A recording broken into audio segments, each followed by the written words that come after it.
Speaker sir, आपने मुझे सदन में बोलने का मौका दिया, इसका मैं बहुत बहुत आभारी हूं। धन्यवाद। कल प्रधानमंत्री जी ने अपने भाषण में विपक्ष के बारे में बोला था कि विपक्ष आंदोलन की बात कर रहा है, मगर जो कृषि कानून है उनके कंटेंट के बारे में और उनके इंटेंट के बारे में विपक्ष नहीं बोल रहा है। तो मैंने सोचा आज प्रधानमंत्री जी को खुश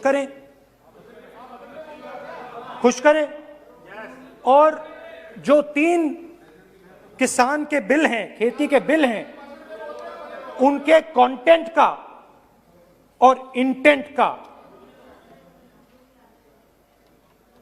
की बात करें। हाँ, बजट पे बोलेंगे। आप शांत हो जाइए प्लीज। किसान का मुद्दा भी बजट का मुद्दा है, आप उनका आदर कीजिए।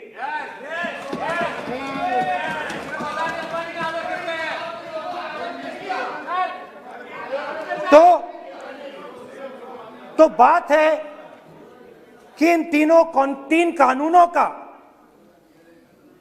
कंटेंट और इंटेंट क्या है। तो पहले कानून का कंटेंट क्या है? पहले कानून का कंटेंट है कि कोई भी व्यक्ति देश में कहीं भी कितना भी अनाज, सब्जी, फल खरीद सकता है, जितना भी खरीदना चाहता है खरीद सकता है। तो अगर खरीदी देश में अनलिमिटेड खरीदी होगी तो मंडी में कौन जाएगा? मंडी में कौन जाके खरीदेगा? तो पहले कानून का कंटेंट मंडी को खत्म करने का है। इसका लक्ष्य मंडी को खत्म करने का है। दूसरे कानून का कंटेंट क्या है कि बड़े से बड़े उद्योगपति जितना भी अनाज, जितना भी फल, जितनी भी सब्जी स्टोर करना चाहते हैं वो स्टोर कर सकते हैं, कोई लिमिट नहीं, जितना वो होल्ड करना चाहते हैं कर सकते हैं। दूसरे कानून का कंटेंट एसेंशियल कमोडिटीज एक्ट को खत्म करने का। दूसरे कानून का कंटेंट जमाखोरी को अनलिमिटेड तरीके से हिंदुस्तान में चालू करने का। अब तीसरा भी कानून है। तीसरा कानून का कंटेंट जब एक किसान हिंदुस्तान के सबसे बड़े उद्योगपति के सामने जाकर अपने अनाज के लिए, अपनी सब्जी के लिए, अपने फल के लिए सही दाम मांगे तो उसे अदालत में नहीं जाने दिया जाएगा। तीसरे कानून का कंटेंट, आपको याद होगा सालों पहले फैमिली प्लानिंग का एक नारा था, आपको याद होगा, हम 2 हमारे 2। अब मैं इंटेंट की बात करता हूं, कानून के इंटेंट की बात। आज क्या हो रहा है, जैसे कोरोना दूसरे रूप में आता है वैसे ही ये नारा दूसरे रूप में आया है। आज इस देश को 4 लोग चलाते हैं, हम 2 और हमारे 2। जैसे उस टाइम नाम सब जानते हैं, आप बोलो, आप डिस्टर्बेंस मत। हम 2 हमारे 2। ये किसकी सरकार है? हम दो हमारे दो की। माननीय सदस्य इधर तो आप आसन को पहले कानून का इंटेंट बताता हूं। आप आसन को संबोधित करें। पहले कानून का इंटेंट माननीय सदस्य आप आसन कि हमारे दो मित्रों में से एक जो सबसे बड़ा मित्र है उसको पूरे हिंदुस्तान के अनाज, फल और सब्जी को बेचने का अधिकार, यह है पहले कानून का इंटेंट। नुकसान किसका होगा? नुकसान ठेले वालों का होगा, नुकसान छोटे व्यापारियों का होगा, नुकसान जो लोग मंडी में काम करते हैं, लाखों लोग, उनका होगा। अब चलिए दूसरे कानून की इंटेंट की बात करते हैं। दूसरा कानून का इंटेंट दूसरे मित्र की मदद करने का है। दूसरे मित्र को पूरे देश में अनाज, फल और सब्जी की मोनोपोली दी जा रही है। आज दूसरा मित्र 40% हिंदुस्तान का अनाज अपने साइलों में रखता है। ये कांग्रेस पार्टी की बैठक नहीं है, ये सदन है। फल और सब्जी अगर बजट में साइलोज में रखेगा। ये सभा नहीं है। प्रधानमंत्री कहते हैं सर मैं अध्यक्ष जी आपको कहना चाहता हूँ, जब आपने बजट के लिए चर्चा के लिए पुकारा, मैं बता रहा हूँ, एक मिनट बैठिए। माननीय सदस्य, आज बजट पर चर्चा है, मैं आग्रह करता हूँ। प्रधानमंत्री कहते हैं बजट पर कि मैंने ऑप्शन दिया है। हाँ, आपने ऑप्शन दिया है। 3 ऑप्शन दिए हैं। पहला ऑप्शन भूख, दूसरा ऑप्शन बेरोजगारी, तीसरा ऑप्शन आत्महत्या। ये 3 ऑप्शन आपने दिए हैं। अब देखिए मामला क्या है। मामला ये है कि हिंदुस्तान का सबसे बड़ा बिजनेस, सबसे बड़ा व्यापार एग्रीकल्चर का है। अब बजट 40% आबादी इस पे जीती है, इससे जीती है। 40 लाख करोड़ रुपए का धंधा है। दूसरे कानून का इंटेंट है कि एक व्यक्ति को आप पूरे देश के अनाज की स्टोरिंग की मोनोपोली दे दो, और जब किसान अपने अनाज के लिए सही दाम मांगने जाएगा तो जिसके पास स्टोरेज की मोनोपोली होगी वो मार्केट में अनाज डालेगा और किसान से कम पैसे में खरीद करेगा। लक्ष्य है कि इस देश की जो रीढ़ की हड्डी है, किसान, मजदूर, छोटे दुकानदार, व्यापारी, उस रीढ़ की हड्डी को तोड़ के टुकड़े टुकड़े करके 2 मित्रों को दे दो। Sir rule 218, sir rule 218। Sir आपने माइक बंद कर दिया। बोलने दीजिए, बैठिए। माइक बंद कर दिया सर आपने। सर बैठिए, आप क्यों डिस्टर्बेंस कर? खैर, इससे होगा क्या? जब ये कानून लागू होंगे तो जो इस देश के किसान हैं, इस देश के मजदूर हैं, छोटे व्यापारी हैं, इनका धंधा बंद हो जाएगा।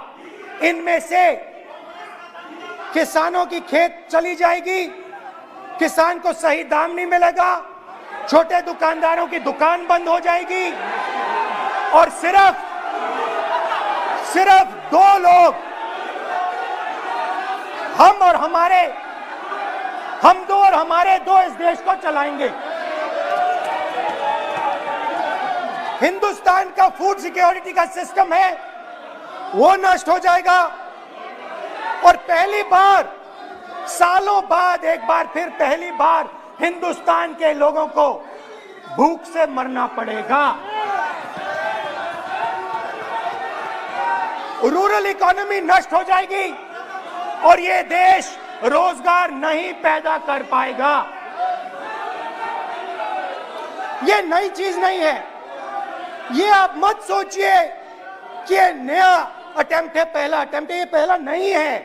ये काम प्रधानमंत्री ने हम दो हमारे दो के लिए पहले नोटबंदी में शुरू किया था। पहली चोट नोटबंदी थी, आइडिया किया था गरीबों से, किसानों से, मजदूरों से उनका पैसा लो, बैंक में डालो और हम दो हमारे दो के जेब में डालो।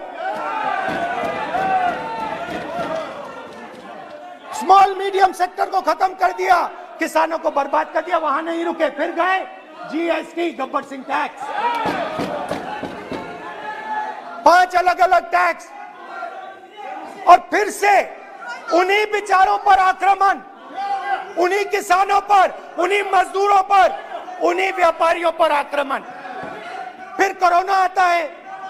कोरोना के समय मजदूर चिल्ला चिल्ला के कहते हैं हमें बस का टिकट दे दीजिए, हमें ट्रेन का टिकट दे दीजिए। नहीं नहीं नहीं, तुम्हें नहीं मिलेगा, तुम पैदल घर जाओगे। एक मिनट माननीय सदस्य प्लीज।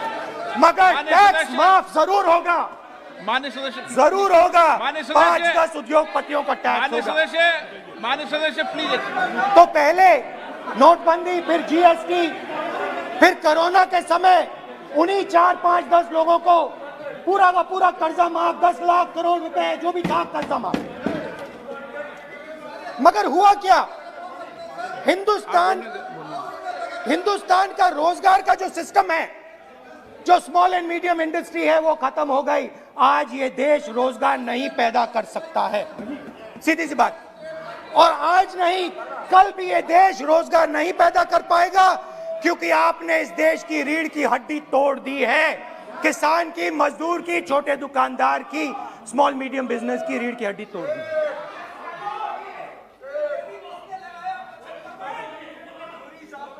मगर ये मत समझिए कि ये किसानों का आंदोलन है। ये किसानों का आंदोलन नहीं है। आपको बात अभी समझ नहीं आई है। ये देश का आंदोलन है और ये किसान सिर्फ रास्ता दिखा रहा है। किसान अंधेरे में टॉर्च दिखा रहा है और एक आवाज से ये पूरा देश उठने वाला है।